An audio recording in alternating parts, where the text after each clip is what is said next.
In a world where weddings, baby announcements, and social media posts seems to define success, have you ever felt like you're racing against the clock you didn't set? The pressure to be married and have kids by 30 has shaped lives for generations. But what if I told you this pressure is built on a lie? Hello guys, welcome back to Family Unfiltered, your space where we talk about weddings, societal pressures, and everything in between. I'm your host Pamela, and on this channel, we dive deep into the myths and expectations society places on us. Whether it's the pressure to have the perfect wedding, live up to unrealistic trends, or like in today's episode, why so many of us feel the need to race towards marriage and kids by 30. Before we dive in, if you're new here or love unfiltered real-life conversations, make sure to hit that subscribe button and tap the notification bell so you never miss an episode. Trust me, you would want to be part of this conversation.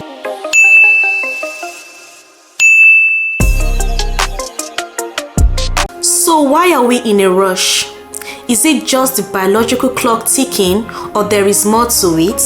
Today, I'm going to break down the hidden history behind this pressure, how social media has amplified it, and why it's time to let go of this race and live life on your own terms. By the end of this episode, you will see how deeply ingrained this before 30 pressure really is, and why it doesn't have to define your happiness, your future, or your words. Let's get right into it. The idea of marrying young, especially before 30, has deep roots in history.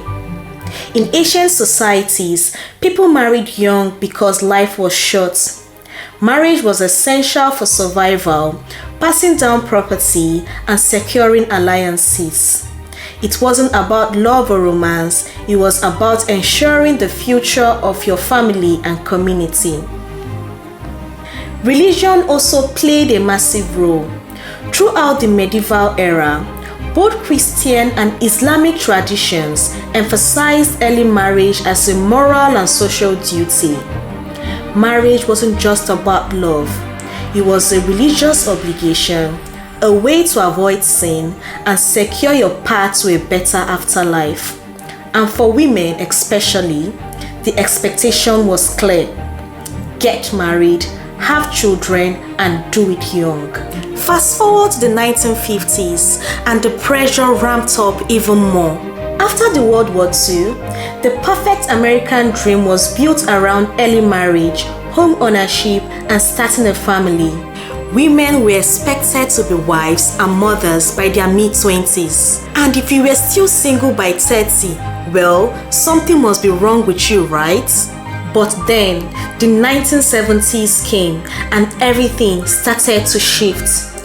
Women fought for their rights, higher education became more accessible, and marriage wasn't just the only option anymore.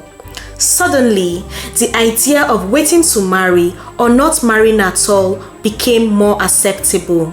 Yet, despite all this progress, the pressure to marry before 30 is still strong.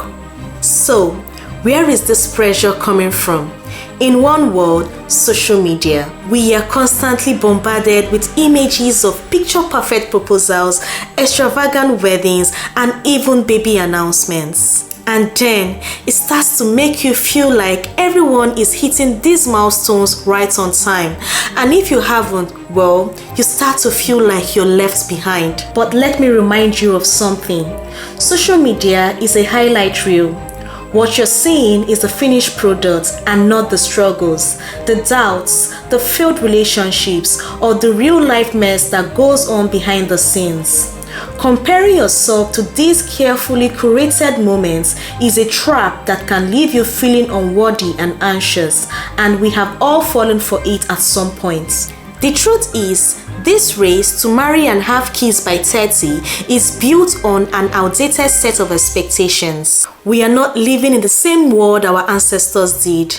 We have more time, more freedom, more options to design a life that works for us. There is no deadline to happiness, love, or success. Your worth isn't measured by whether you hit certain milestones by 30.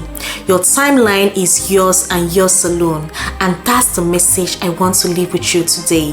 Whether you're single, in a relationship, or somewhere in between, it's okay. You are exactly where you need to be. So, next time that you feel that pressure is creeping in, whether it's from your family, your friends, or even social media, remember that you are not behind. You are on your own path, and that's more than enough. If this episode resonated with you, don't forget to like this video and drop a comment below. I would love to hear your thoughts. Have you ever felt the pressure to marry or hit certain milestones by 30? Let's get this conversation started. And of course, if you haven't already, hit that subscribe button and join the Pamela Unfiltered family, where we challenge societal pressures and embrace authenticity together.